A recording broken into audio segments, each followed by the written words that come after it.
The race for the next great resource has already begun, and it isn't on Earth. For centuries, humanity has chased resources gold, oil, rare earths. But now, that pursuit has gone 384,400 kilometers away to the moon. A Finnish tech company just made history. Blue Force has signed a $300 million deal to buy up to 10,000 liters of helium-3 every year from a private firm Interlune, which plans to mine it from the moon. It's the largest ever commercial purchase of a natural resource from space. And it signals that lunar mining is no longer science fiction. So why helium-3? Helium-3 isn't balloon gas. It's a rare isotope crucial for cooling certain quantum computers, the machines that could transform everything from drug discovery to cybersecurity. Quantum computers use qubits, ultra-fragile particles that fail if they get even slightly warm. To function, they must be cooled to temperatures colder than space itself. That's where helium-3 comes in. But here's the catch. Almost no helium-3 exists on Earth. Most of it comes from tritium decay in old nuclear stockpiles. The moon, however, has been bathed in solar wind for billions of years, filling its surface dust with helium-3. Scientists estimate over 1 million tons might be buried there. That's where Interlune, founded by an Apollo astronaut and former Blue Origin executives, wants to mine the moon. They plan to sift lunar soil, release trapped gases, and separate helium-3 for transport back to Earth. If successful, the moon could become the hub of the next computing and energy revolution. And the timing couldn't be better. Google CEO Sundar Pichai recently announced a breakthrough. The company's Willow quantum chip achieved verifiable quantum advantage, running an algorithm 13,000 times faster than one of the world's fastest supercomputers. Even Elon Musk commented, "Congrats, looks like quantum computing is becoming relevant." And that's where the dots connect. If quantum computing is finally moving from lab to real world use, the demand for helium-3 could explode. So the next big tech revolution might not be something we build on Earth, but something we dig up on the moon. From the gold rush to the moon rush, humanity's next great resource has already begun. If you enjoyed this cosmic story, like, share, and subscribe to Business Standard. And don't forget to hit the bell icon so you always stay ahead of the curve. Oh my goodness, it's so good to be back with you guys. Man, I've been waiting to do another show, a regular show, for over a week now. I've been busy with doing some political interviews here in the Northwest. Been pretty fun with that, but I've been wanting to get back with this. That's right. We're going to talk about the moon. We're going to talk about helium-3. We're going to talk about starships. That's right. Elon doesn't call them rocket ships anymore. He calls them starships. We're gonna talk about the moon base, right? Orbs in the sky. We're gonna do an update on the hive mind technology and a whole bunch more. This is getting crazy. We're definitely headed towards a Star Trek type world, ladies and gentlemen. This stuff is coming out faster and faster, and you're going to find out more about it next on Redline Live.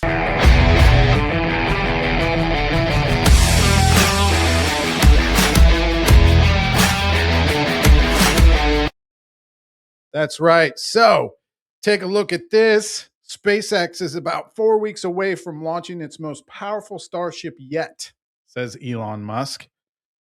Let's take a look at this article.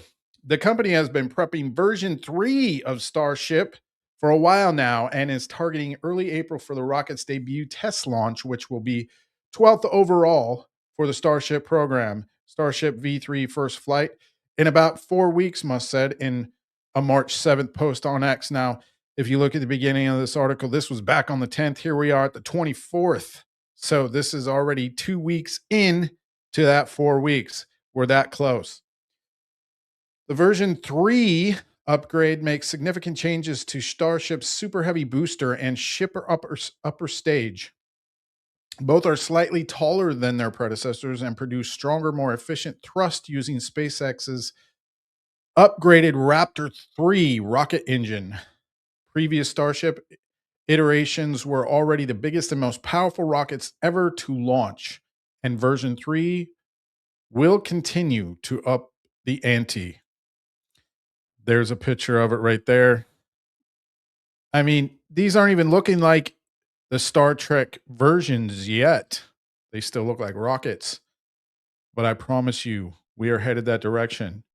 Starship version 2 wrapped up its tenure during the Flight 11 launch last October. The mission continued to bounce back from a rocky start to 2025 for the rocket, which saw the ship upper stage explode during its first 3 missions that year. In January, March, and May, the final 2 Starship flights last year were deemed complete successes, but SpaceX hit another speed bump during its testing and preparations with V3 rocket hardware. The first V3 Super Heavy booster suffered an accident on SpaceX's test stand in November, delaying the upgraded model's debut by several months as another booster was assembled. In the meantime, I wonder what happened to that one, huh? The first one blew up. In the meantime, SpaceX has nearly completed construction on the second launch pad at its Starbase manufacturing and test facility in South Texas, where the company plans to begin test operations on the Flight 12 booster in the coming days, the company said. The version 3 Starship upper stage for Flight 12, dubbed Ship 39, also recently completed a round of tests to qualify the vehicle for before its upcoming launch. Across several days, engineers tested the vehicle's redesigned propellant system and its structural strength, including squeeze tests to mimic the forces of future ship catches. Oh, that must be where they come back down and they land on the platform, right? And the big claw things catch it, you know. Must be the squeeze test there in order that it lands properly. All right. So let's take a look at what their engines look like, shall we? Because I found this very interesting as this was posted on X. Here we go.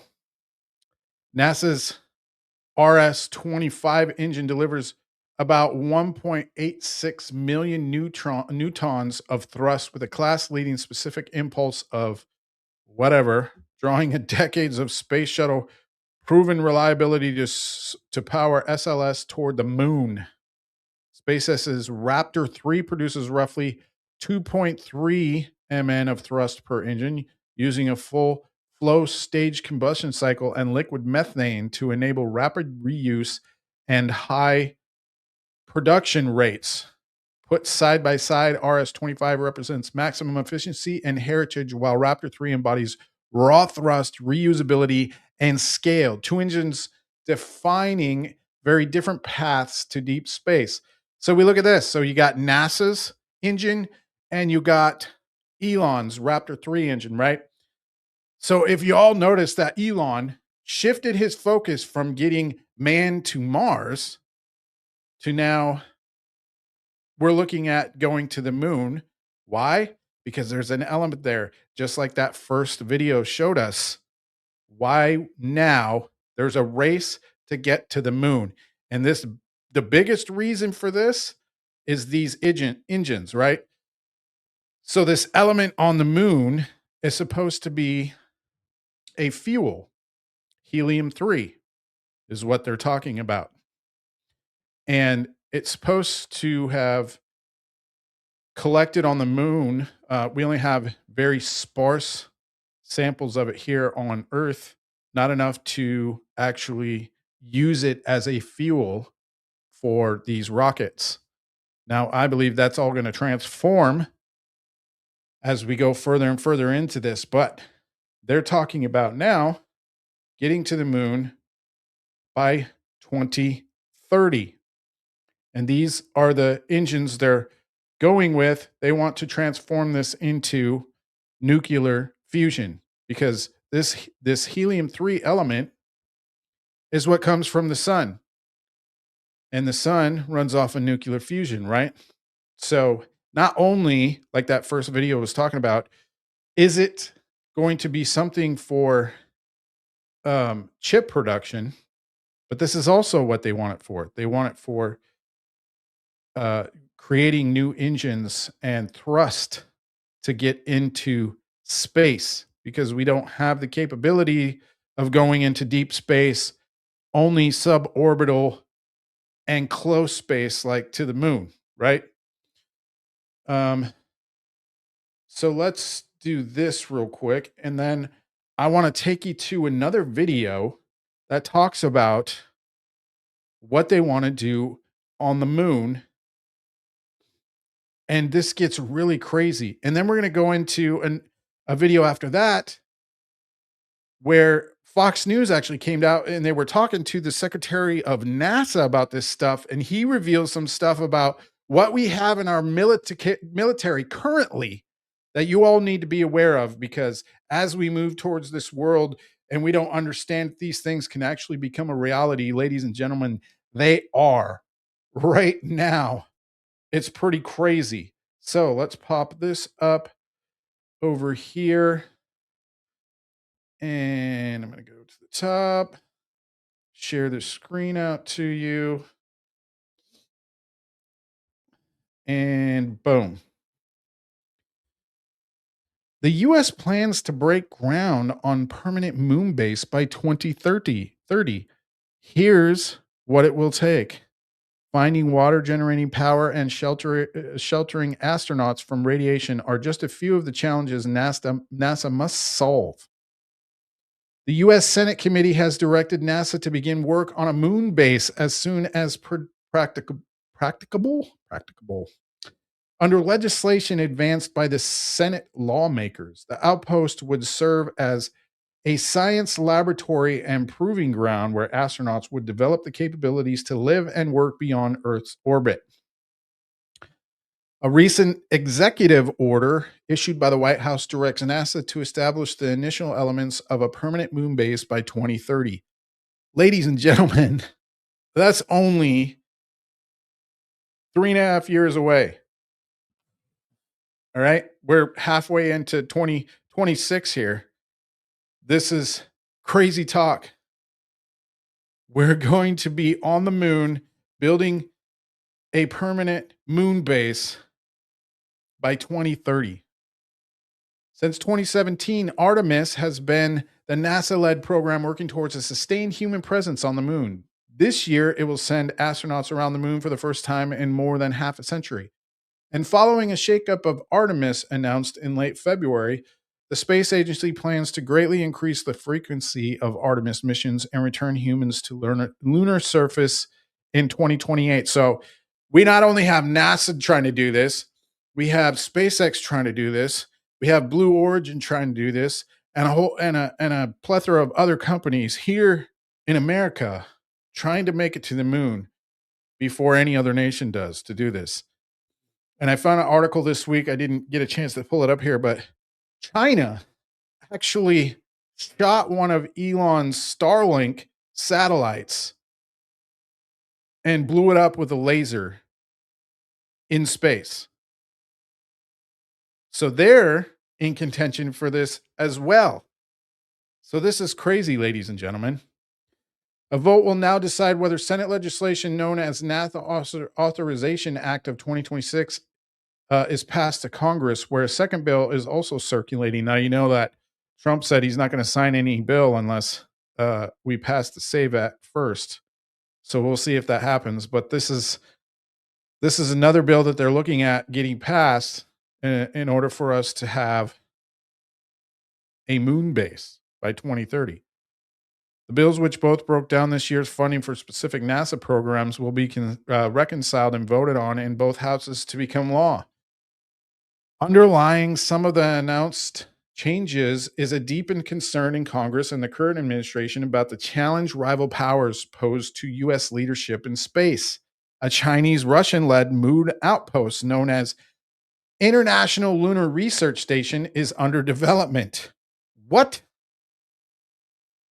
Interesting.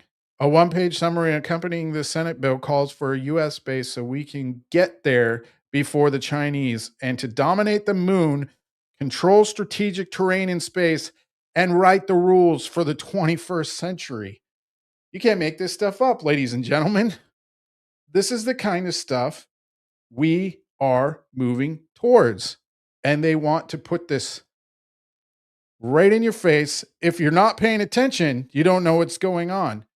But you got lasers being used in Iran to destroy Iran with the conflict that's going on over there, right? We got lasers going on in space from the Chinese shooting our satellites out of the sky. Lasers are the future, just like I told you in some of my other videos. More specifically, photon lasers are going to grow to be the next best thing. This is what we have coming. So now I want to get into this video here. And it's the second half of this video talking more about what they want to do with this helium-3 and why they want to go to the moon. Let's bring this up, and here we go. Recently, Chinese scientists discovered something interesting on the moon, an unusual crystal. Moreover, they found out that this crystal contains an element that can literally replace nuclear fuel. Let's find out more. The composition of the moon has long remained a mystery to us. Half a century has already passed since the Apollo mission. Unfortunately, we haven't traveled to the moon much since then. So it's not surprising that it's not so easy for us to study it. But recently, we've made a breakthrough in this area. In December 2020, Chinese scientists sent the Chang'e 5 probe to the moon.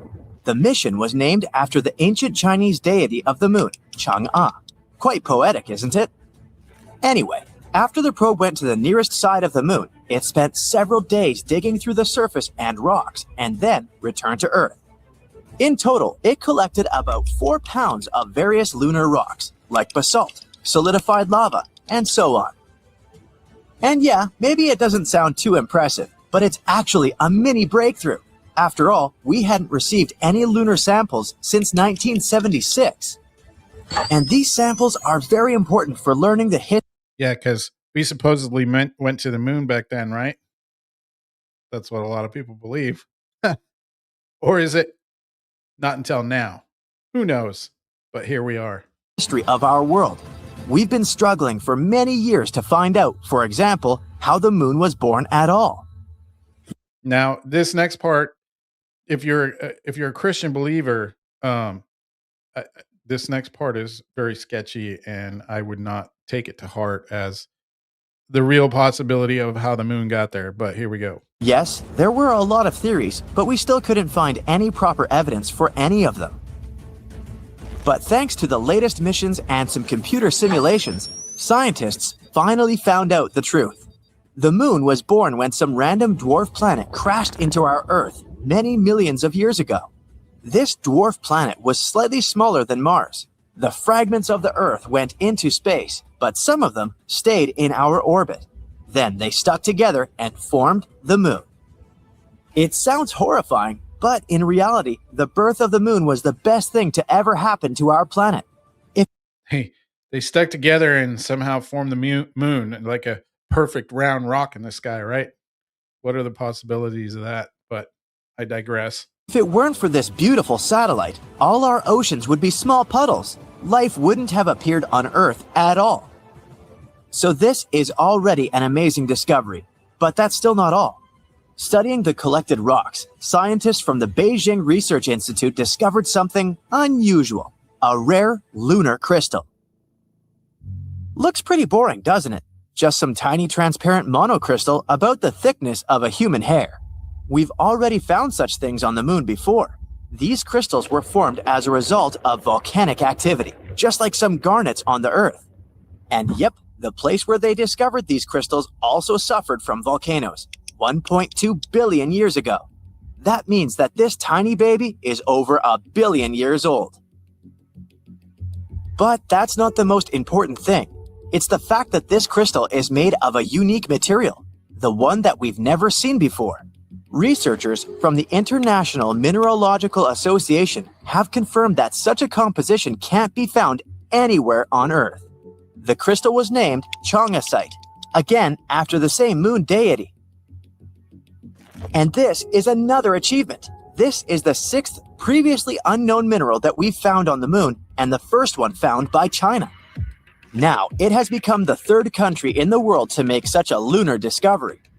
However, this tiny crystal still wasn't the only remarkable thing they found. After studying this gem and about 140,000 other lunar particles, scientists have discovered something else. They found helium-3. Why is it so important? Because this is one of the elements that feed the sun and other stars in our universe. We tend to say stuff like, put out the sun is burning, and so on. And this is one of the reasons why many people actually think that the sun is a huge fireball. But it's not. Its burning is actually a completely different process, which is called nuclear fusion. The process itself is quite simple. During this reaction, hydrogen in the star turns into helium. But this... Now, if you notice that part of the rocket propulsion system with NASA is hydrogen propulsion. So now they're looking at mixing it with helium-3 to get a better propulsion system for the Starship. So it's not just for chips, it's probably going to have multiple uses for it, but this is their mission. This is what they want to do when they get there. Simple process is actually one of the most violent and insane reactions in the universe. There's a real boiling broth of particles inside the sun. The hydrogen nuclei that jump and rush there are constantly repelling each other since all of them are positively charged. And so they could continue to boil and chill around without bothering anyone if it weren't for the stars. The stars turned out to be cheaters. They have such strong gravity that they basically grab billions of these little atoms and squeeze them together. Combining with each other, these atoms create new heavy elements, like the mentioned helium. And when this happens, they throw a lot of energy into space. And that's how the sun burns. There you go. So they thrust out after they gather so heavily that they have to be burst out. So it shows that it can be used as a propulsion system. Burns. At the same time, it spreads so much energy that we can't even imagine. Okay, so what? Oh yeah, and so they're also talking about using it for regular energy fuel here on Earth instead of like coal or natural gas or stuff like that, where the fossil fuels they're looking at getting rid of, in their green energy talk in the government. So this would be another fuel system for energy use in electricity and all kinds of different stuff too. So that could be a cool thing, but we'll see what happens. What is helium-3? Well, this is an element to which even the sun can say, whoa, dude, you should calm down. The fusion of helium-3 atoms releases even more energy than in typical nuclear fusion. And most importantly, it doesn't pollute the atmosphere with harmful things like radiation. We have very, very little helium-3 on Earth. Its prevalence in our atmosphere is about 1 in a million. And besides, it's constantly trying to escape from us back into space. Probably feels some bad vibes from us. However, scientists have recently found out that there's a place that contains a lot of this element. Yep, you guessed it, it's the moon. We think that there's more helium-3 on the moon than on Earth because of the solar winds. The sun has been hammering on the moon with its helium-3 for billions of years, so now it's all over the place. It's still not too much if you compare it, for example, with Jupiter or Saturn. But don't forget how much energy it can release. For your information, with only 25 tons of helium-3, it's possible to provide America with energy for an entire year. Now, 25 tons of helium-3 will give us energy for a year. Wow. there are 35,000 tons of it here on Earth, and more than 1 million tons on the moon. Only these sources could feed the entire US for thousands of years. So basically, So that makes you wonder, okay? So supposedly we have 35,000 tons of it here on Earth, right? Uh, why haven't they used it for energy instead of resources that we have? They're about to tell you why right here. In the future, helium-3 may become a new source of fuel. And it's better than nuclear fuel in basically everything. Helium-3 won't leave any harmful waste and radiation. It's more powerful and not that dangerous. In other words, this environmentally friendly and efficient energy could be a revolution for our planet. Sounds cool, huh? So, what are we waiting for? Grab the shovels, you might say. But there's a little problem here. Unfortunately, we haven't yet come up with anything as wildly strong and hot as the stars. To use helium-3, we need crazy temperatures and pressure. We need a thermonuclear reactor, and we have no idea how to build it. Yet. There it is. And even if we could heat it up to such temperatures and get the needed pressure, we still don't really know how to handle helium-3 correctly. Therefore, even if we have an infinite amount of helium-3, we still won't be able to use it. But still, there's a great power behind helium-3, so it's not surprising that different countries have already started a race for nuclear resources. Now that Chang'e 5 has discovered a new helium-3 deposit on the nearest side of the moon, this race can become downright global. For example, China already plans a new lunar mission in 2024, Chang'e 6. During this mission, they want to collect the first samples from the far side of the moon. As you can see, finding this lunar crystal was very important for us. These crystals can help us find new ways to create helium-3. And if we manage to do that, humankind will enter a new era. But to do this, we still have to solve a number of problems. How to deliver a bunch of these lunar crystals to Earth, how to make them produce energy, and so on. Let's hope that... Well, and so Elon is working on building these reusable rocket engines on his rocket, right? Or Starship, excuse me.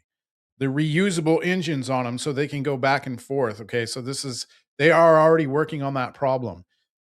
Now another thing is that if you paid attention to my other shows, we have several companies that are trying to build the nuclear reactors now, the small ones, so that we can use them for energy production for these data centers that they're coming out with all over the globe, right? And even here in the United States, because they need independent energy sources to run them. And Trump is telling the companies that they need to build their own in order to run their facilities, right? So this is another problem they're already solving. They don't have a complete handle on it yet, but ladies and gentlemen, I'm giving you this story because this is where we're heading. And actually, I believe that going for this helium is actually going to bring us to a new level of energy after that. Discovering, because we have the ability to research at a nanoscale and even beyond that now,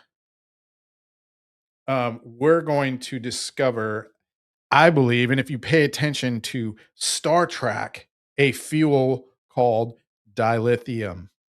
I know that's crazy talk, but since we're heading towards these new propulsion systems and the fuel it takes to build them and launch them and fly them in orbit and in space, you got to think about the fact that those are the type of things. And if you look at my thumbnail there, you will see a singularity drive right next to Elon Musk. So one of the things that the singularity drive contains is the dilithium fuel in it, right? So the containment systems, these fuel systems that are going to come online, this is what we're heading towards as far as space travel goes, right? Even from Earth here. Now, if you were paying attention to my last show, I know it was a couple weeks ago, but I started watching the Star Trek. Oh, what the heck is it called? the new one with the kids in learning how to be part of the Star Trek command, right? Um, but they actually have a spaceport base in San Francisco. Now that's not crazy talk because we know it doesn't quite look as it does in the show, but we know they have that kind of thing here in the United States already in different spots. Um, I'm heading out to Alabama this week, and I actually want to go take a look at the Huntington um, launch pad where Redstone is at up in Huntington, Alabama, and check out the NASA space pad there, or the launching pad there, and get some pictures. I'm gonna see if I can get in there. I know it takes like a background check in order for you to get in there as a visitor. But yeah, this is the kind of stuff we're heading toward now. You want to hear some crazy stuff, ladies and gentlemen. I'm going to pull up this video here because I found this back on March 12th, and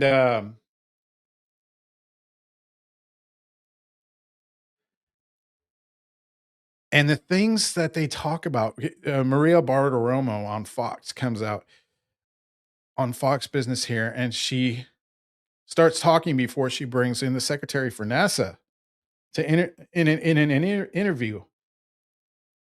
But wait till you catch what she says here, because, ladies and gentlemen, I think this is going to blow your mind. Let's check this out. Welcome back. The global battlefield is expanding beyond the land, sea, and air, now in the far reaches of outer space. American forces have used technology in space to destroy Iran's military infrastructure during Operation Epic Fury, while tracking and shooting down retaliatory missiles. The New York Post reports Space Forces infrared beams track the missiles the second they launch via the heat they create. Crews work inside radar domes called radomes, resembling giant golf balls. They receive People receive information in radomes, giant golf balls in the sky. Ladies and gentlemen, have we been seeing what we think is alien technology flying through the sky that is actually these things right here? Radomes receiving information in the sky, calculating the trajectory of missiles and their destination. What in the absolute world did I just hear? Did you catch that? information in the sky in real time, calculate the trajectory of missiles and therefore their likely destination, and act accordingly. Joining me now with more of this is the man of the hour, NASA Administrator Jared Isaacman. Jared, welcome back. It's good to see you this morning. We so appreciate your time. Oh, it's great to be back. We've talked in the past about space being a major national security issue, and we need to protect it. Give us your take on specifically how space is involved in this particular fight and the battle on Iran. Absolutely. And space is the ultimate high ground, right?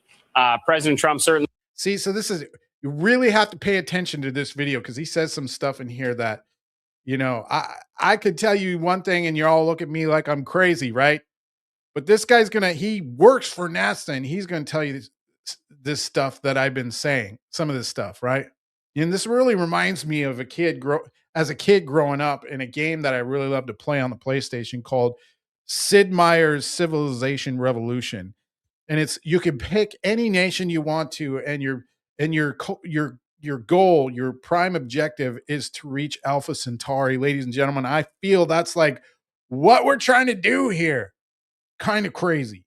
He knows this. It's why he created the Space Force during his first term. It's why he created the Artemis program, which is kind of on the peaceful civil side of space, which is my responsibility at NASA. And that's America's moon rocket behind us right now. But you're absolutely spot on. The assets we have in space, the satellites that are there for observation, for communication. I mean, these are the capabilities that are identifying the rocket launches, that are communicating to our forces and give America an extreme edge in this conflict. Yeah, and that's why we worry so much about protecting space, because we know that that's where our satellites are, and an adversary would want to take down our satellite to shut the lights. And like I said, China has already shot one of Elon's Starlink satellites out of there, which is why he was building a constellation of these things, right? So they stay in communication. We have a link between them, and his isn't the only constellation of satellites that we have in orbit, but this is the battle that we're already in, ladies and gentlemen. Certainly on Earth and impact America. Have we seen evidence of an adversary trying to mess with any of our satellites? Well, there's no question about it. Again, this is why President Trump created the Space Force, is because this is one of the most important technological domains, and it is no longer secure. I mean, our adversaries have capabilities in space that can threaten our assets. Now, we, of course, have our assets in space that can counter some of that. It's also why the high ground of space keeps getting higher. The satellites initially in low Earth orbit are closer to Earth. They're probably a lot more vulnerable to the satellites we have in geostationary orbit. But now this is why cislunar space is important. You get higher up, you can still look down on Earth. You have some greater freedom of maneuverability the farther away you get. This is kind of the reality of the new space race. Notice how he says the farther away you get. So their objective isn't just the moon, it's beyond. Did you catch that? So what does the U.S. need to do right now then, Jared? I mean, when you look at the national security stakes, whether it be lunar dominance, satellite protection, space supply chains, what are you most focused on? And what does the United States now need to do to protect that space?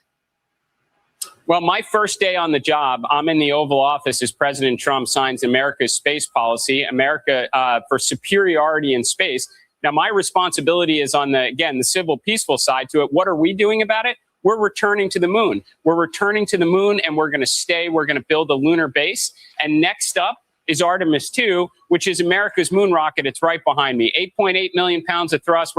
And actually, they're on to Artemis 3 now. But if you caught there, they're going to build a lunar base. They're going to build a mining base on the moon for the helium-3. Straight from the horse's mouth, ladies and gentlemen. To send 4 astronauts around the moon in a matter of weeks, safely back to Earth. And then we're going to set up for missions every year, again in 27 until 28, when we land on the moon. And again, this time to stay. We're doing the other things. We're going nuclear power. So I didn't catch that the first time. They're planning on being on the moon in 2028. So they're going to start construction of this moon base in 28 and have it done by 2030. 2 years. How are they going to get the materials there, much less the manpower to be able to build it and not have any discrepancies where because they have to, the astronauts, they have to wear their suits in order to not float around, right? In the moon boots because it's weightless. Huh. Interesting. And propulsion in space. So someday you can see American astronauts plant the stars and stripes on Mars. So this is kind of our role that we fulfill here at NASA. We're pioneering, ensuring American leadership in the high ground of space. Then you've got Space Force. They're the ones that are standing out in the hill. They're looking out for everyone here on Earth. And then you've got looking out farther into space as NASA kind of leads the way. Yeah, that's so fascinating. I want to get back to the nuclear propulsion comment that you just made, but you've been referencing Artemis behind you. What do we need to understand about Artemis, Jared? What do you want to tell us about Artemis? Do we want the camera to widen out or go closer to show us specifically what you're referring to? Okay, well, what's most important about Artemis is it's a program that lives on beyond any one rocket. President Trump wants to make sure that we pick up where Apollo 17 left off. We are not just going back to the moon to plant the flag and bring home rocks and leave the footsteps, but to build an enduring presence on the moon, a moon base where we can realize the scientific, economic, national security value on the moon, to be a proving ground, to test out the capabilities for someday when America's journey takes us to Mars. So this is the opening episode. So this is a catalyst to Mars, because what he isn't saying is that they found helium-3, and it's actually a fuel system towards their engines, like I was telling you, to blast us even farther into space and get us to Mars. That's the goal, ladies and gentlemen. But you're going to start seeing moon launches to the moon almost on a monthly cadence. A lot of uncrewed vehicles are going to go there as we start to build out the moon base. You're going to see crewed vehicles with astronauts going at some point every year, eventually getting down to 6 months. Vehicle architecture will change until you've got repeatable, affordable missions going to and from the moon. And you made such an important point in terms of the U.S. picking up the pace of all of this, as China is trying to win here as well. The Financial Times article, Jana Robinson writes this: one of the next contested space portfolios is not in the realm of rockets, lunar landers, or satellite constellations. It is embedded in the often overlooked ground game of infrastructure projects, long-term partnering agreements. Not surprisingly, the culprits here, the two authoritarian space powers, China and Russia. What can you tell us? Well, I absolutely think the nations that are taking on the big, bold, grand endeavors and actually achieving them is how they're pursuing national security objectives. When America returns to the moon, builds a moon base, returning to the moon this time to stay, it sends a message. It sends a message to every one of our adversaries, our geopolitical rivals. See, and then you take a look at the Iran conflict right now, and where everybody's up in arms about gas, right? So, an economy.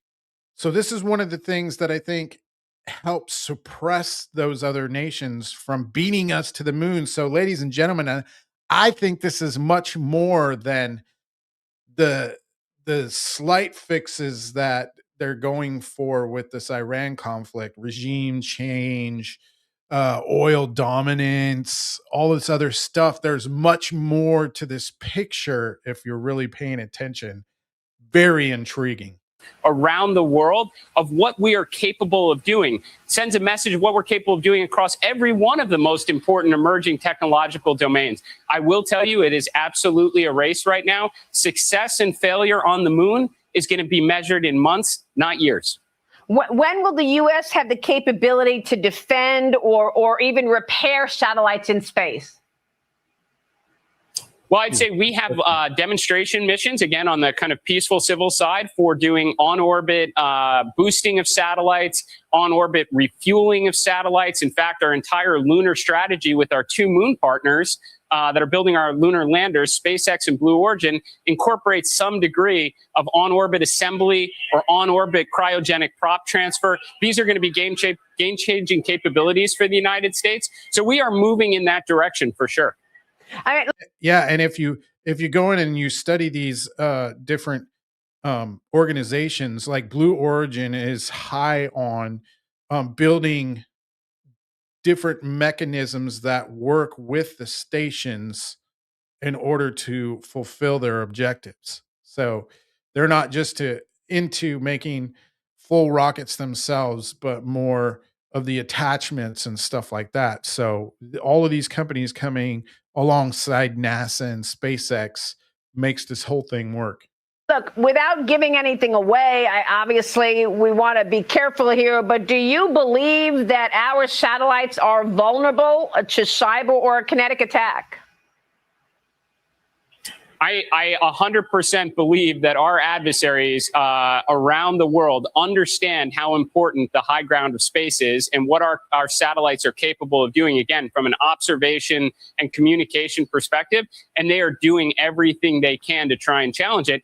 That's where President Trump's Golden Dome comes in. We're building out even bigger constellations of satellites. We're going higher. We're going into cislunar space. We're sending American astronauts back to the moon to build a moon base. So there's no doubt our adversaries are trying to counter our capabilities in space. But this is why President Trump signs a national space policy calling for the continuation of American superiority in the high ground of space. Yeah, I mean, that was so smart of President Trump to do that in his first term and then ramp it up in his next term. I want to get back to what we're doing in the war on Iran, because you just mentioned nuclear propulsion. And I spoke with Lindsey Graham, the senator from South Carolina, on Sunday. Listen to what he said. Watch this. Lindsey Graham. We now know they had enough 60% enriched uranium to make 11 bombs. What's that worth to America to make sure they don't have 11 bombs? All of this money is to make sure they never go nuclear, they can't hit us with ballistic missiles, and they stop terrorizing the region. When this regime goes down, we're going to have a new Mideast. We're going to make a ton of money. Nobody will threaten the Straits of Hormuz again. But Donald J. Trump saved the world from real chaos. Witkoff, the negotiator, was told by the Iranians openly that they have stockpiled enough 60% enriched uranium, 460 kilograms, to make 11 bombs. Thank God Trump did this. Can you imagine a year from now? What would it cost America if Iran had 11 nuclear bombs to threaten us? They would hold us hostage. We would be held hostage in perpetuity by this terrorist regime. So, Jared, I go back to what you said about nuclear and propulsion. Is nuclear propulsion critical for national security when it comes to things like this conflict we're in right now?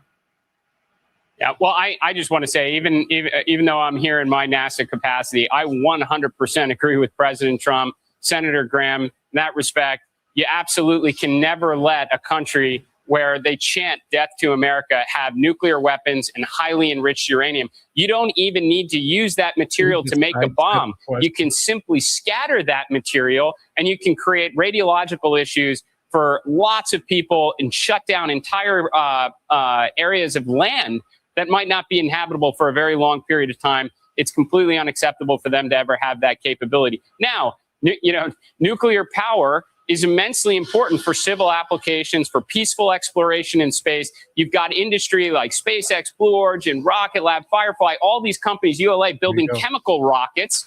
They can send you someplace within our solar system on a one-way journey. What do you do when you want to go back and forth? That's where you kind of have the interplanetary railroad, if you will, which is nuclear power and propulsion tugs, allows you to move lots of mass from Earth to Mars, for example. And then you can also bring that nuclear power down to the surface. You can make propellant. So when one day American astronauts arrive on Mars, they actually can manufacture the propellant that's going to be necessary to come home to Earth and tell us all about it.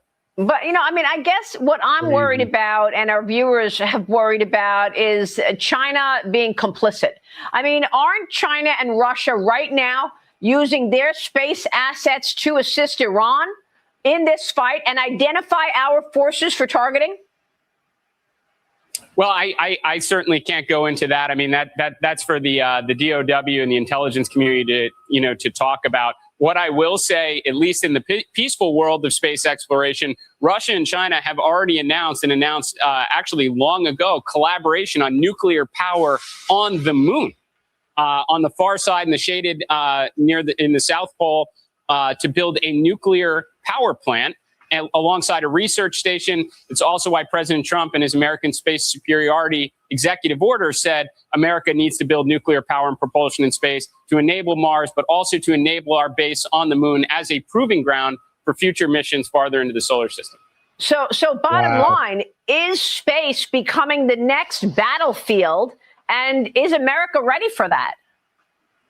It's already there. But I will say space is already the ultimate high ground. It is a battlefield. There. I will just say we have the best president, loves space, understands the importance of space. It's why he created the Space Force in his first term. It's why he created the Artemis program. It's why he created the Artemis Accords. And it's why on my first day in the job, President Trump signed the executive order on American superiority in space. And should we be relying on private companies? Jared, talk to us about SpaceX helping in this assist in terms of critical national security infrastructure. Well, I would say that America right now has the healthiest, most competitive launch industry in the history of America's space program. we have SpaceX for sure. We have Blue Origin. We have Rocket Lab, Firefly, ULA. But when you talk about SpaceX specifically, if we did not have their reusable rockets, their rockets that return to Earth, land on ships, we would be falling behind our adversary, China, in terms of orbital launches every year. The capabilities they give us, and now Blue Origin has reusable rockets. That is the difference between who can put mass up in orbit, and that's your observation satellites. Those are your communication satellites. Those are the capabilities right now that are making the difference in the Iranian conflict. Yeah, and so it's important to understand when we're looking at this, right, ladies and gentlemen, that not only do we want to beat these other nations to the moon for this fuel type, right, helium-3, and for the future of space exploration, but even if China or Russia beats us at this point, do they have a way to haul it back? And they don't. We're the only country in the world right now with the capability of reusable rockets and engines. Isn't that crazy? Awesome. That is super cool, if you ask me. So I wanted to look at this next article because since we're talking about space and the fact that we're up against other nations in orbit, ladies and gentlemen, as I was talking to you earlier about the fact that China has already taken out one of Elon's Starlink satellites. And Maria asked him a little bit there, what is the concern about being able to defend our satellites in space, ladies and gentlemen? Let's take a look at this article here where they're talking about that very thing. Space Force to refine orbital warfare maneuvers with new prototype. The new prototype is akin to going from flying a commercial plane to a military aircraft, the head of Combat Forces Command said.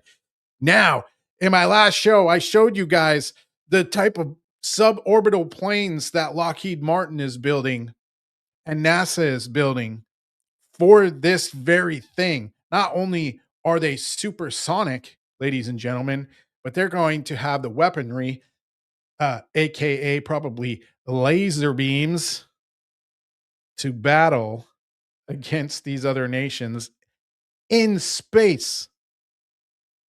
Here we go. Space Force Guardians have been expanding their terrestrial and orbital infrastructure for months.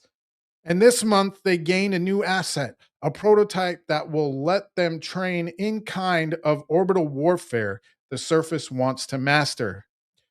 Launched from Cape Canaveral Space Force Station, Florida on February 12th, the designated USS F-87, it was originally announced to be carrying two geosynchronous space situational awareness program, GSSAP assets, themselves meant to help with space-based surveillance. But there was one more on board. Combat Forces Command Commander, Lieutenant General Gregory Gagnon. How would you like to have that last name? Gagnon. That's almost, is he a descendant of Ragnarok? Gagnon? Told journalists at the Air and Space Forces Association Air Warfare Symposium about the third and gave some initial details on how it will be used by Space Force Guardians. What's that Marvel movie? Guardians of the Galaxy, Space Force Guardians. Like, you can't make this stuff up, ladies and gentlemen. Air and Space Forces magazine first reported on the news. While specifics are scarce given the nature of GSSAP, past releases and public documents like the 2016 report from the Defense Department note that the GSSAP system consists of satellites and a ground segment that controls the satellites and processes GSSAP mission data. And a Space Force fact sheet from 2020 says that GSSAP satellites collect space situational awareness data, allowing for more accurate tracking and characterization of man-made orbiting objects. You mean like missiles? So we got those round orbs in the sky where people are sitting in them collecting this data, remember? Space Force's exact definition and doctrine for orbital warfare remains unclear, although systems fielded for it have been confirmed to be nicknamed after Norse mythology. What? But according to Gannon's comments this week, why don't they just name it after Star Trek or Star Wars, right? 'Cause that's where we're heading. Guardians will focus on maneuvering orbital assets to position them for offensive purposes or move to avoid adversaries. The manufacturer and exact nature of the device was not revealed by Gagnon. Told reports that the new tool is distinct from previous ones. Assets used for training already in orbit are like a civilian aircraft, while this is comparable to military aircraft, he added. So what type of aircraft is it? They don't exactly tell us what it is, ladies and gentlemen, but these are hints that we need to be paying attention to. They have aircraft that we are not familiar with. They're going to work on driving that spacecraft in a way that we couldn't drive spacecraft before, Gagnon told journalists on Wednesday. Space Delta 9, the Space Force unit focused on orbital warfare, will operate the new prototype. The unit also oversees the X-37B spaceplane. See, the service's secretive uncrewed vehicle currently in orbit on its 8th mission.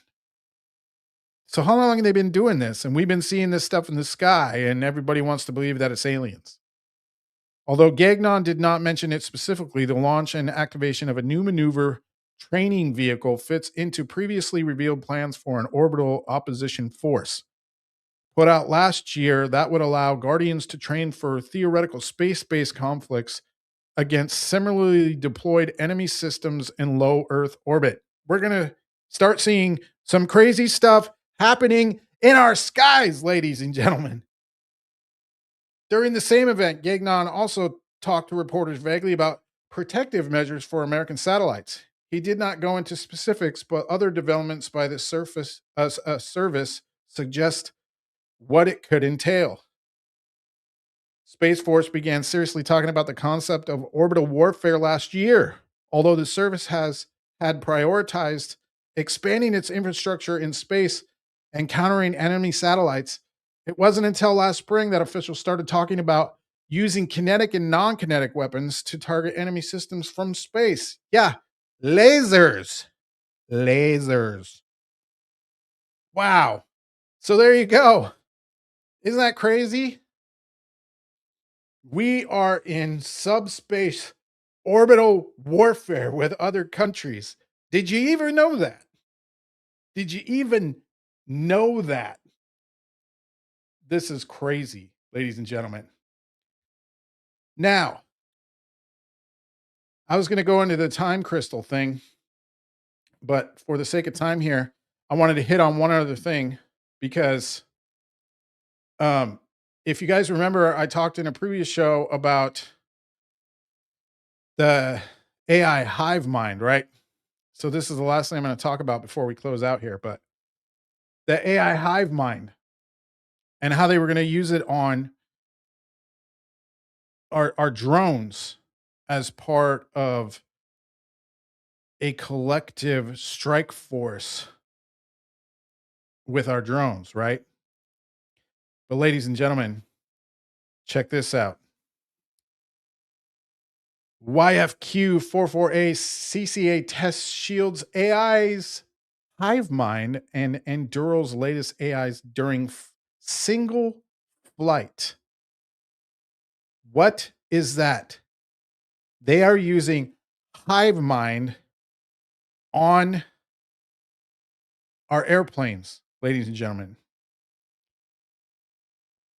Endural Industries collaborative combat aircraft flew with Shield AI's hive mind and Dural's own latest autonomous flight programs.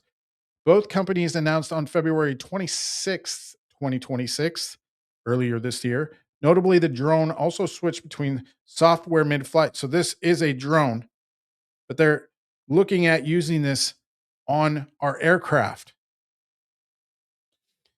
This allowed to demonstrate the software's and hardware's technical maturity while being in harmony with the broad CCA development path envisioned by the U.S. Air Force. The new development came within 2 days of the drone flying with an advanced medium-range air-to-air missile. Look at that. There's a picture of it right there. Prior to that, in mid-February, the other CCA selected as a part of the increment Phase 1, the Dark Merlin flew with Collins Aerospace's Sidekick mission autonomy software. Shield AI at the time had announced its selection as the autonomy software provider for the CCA program, saying HiveMind was then in the process of being implemented on Enduro's Fury. This has now led to its actual flight with the HiveMind code, which Enduro's Senior Vice President of Engineering, Jason Levin, said was made possible by the early implementation of the autonomous government reference architecture on both the YFQ and the mission autonomy software stack. Look at these drones. These are like unmanned attack planes. They don't look like our regular drones. Those look like real airplanes minus the cockpit. Interesting. Shield AI, meanwhile, revealed that the flight took place over the Mojave Desert and tested upon a software-first approach dictating the future of air power and CCA development. Both companies are now looking forward towards an expanded testing campaign with detailed conception of operations. A statement from Enduro's Senior VP of Engineering, Jason Levin, said, the aircraft took off and autonomously approached a designated point where Shield AI's mission autonomy software stack, HiveMind, was activated to complete a series of test cards. Following completion of HiveMind's test, Enduro was able to seamlessly switch to Enduro's Lattice for mission autonomy stack to complete the same test points before returning safely to land. So they're testing HiveMind and autonomous AI software in these drone planes. This is how advanced our military is getting, ladies and gentlemen, here on the Earth. That's how much we want. Bring it back down from space. We're going to talk about Earth now. Okay. It's still crazy. Switching between HiveMind and another unspecified AGRA complaint government-owned program was also tested, which feeds into the broader CCA program along with the company's offboard sensing station. Levin added the integration of a separately developed autonomy stack is a significant technical endeavor. However, it was rapidly achieved because of the early implementation of the AGRA and both the YFQ and the mission autonomy software stack.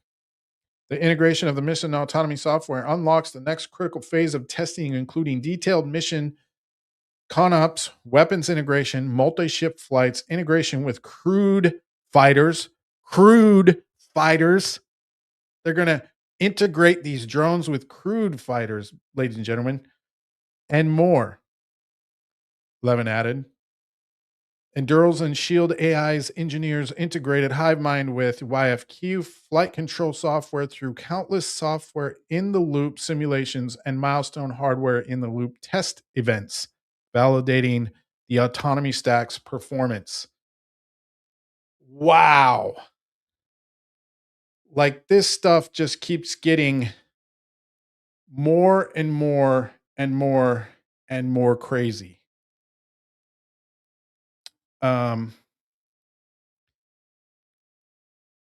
Yeah, I can't believe we're here. And so again, ladies and gentlemen, like I bring this to your attention because there's so much happening outside our known world and our own problems that we need to Stay grounded in the Word of God, for one.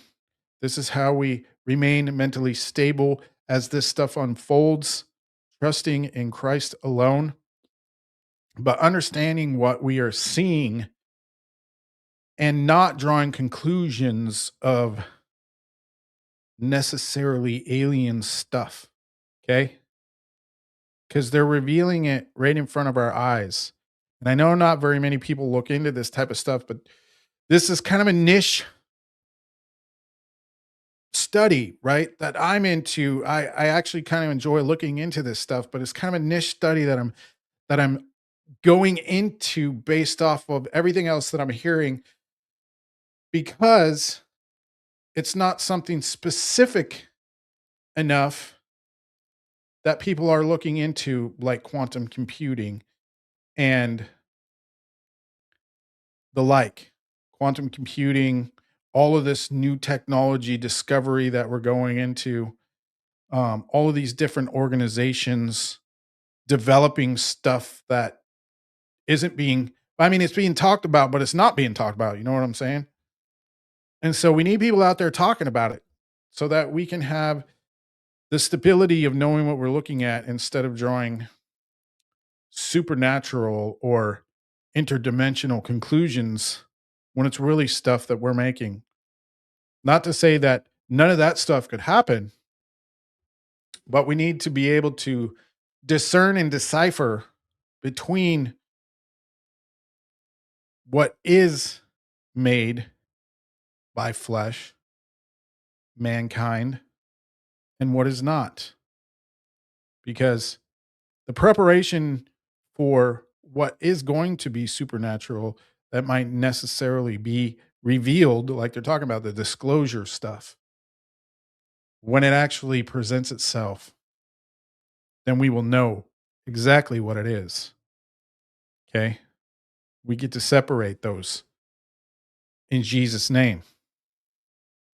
Because it is time to draw the red line in your life, the red line in your mind with Jesus Christ, our Lord. He's the only one that can give you the knowledge and understanding of what is to come as we near the end of the age here on earth, and the time to draw the red line against this world system, because that's what we're doing right now. This stuff is getting crazy. Thank you for joining me today. Please like and share all over the place, because this was a really good show, if you ask me. I always do, but then again, it's my show. Leave some comments in the comment section, and we will see you next time on Redline Live. Love you guys.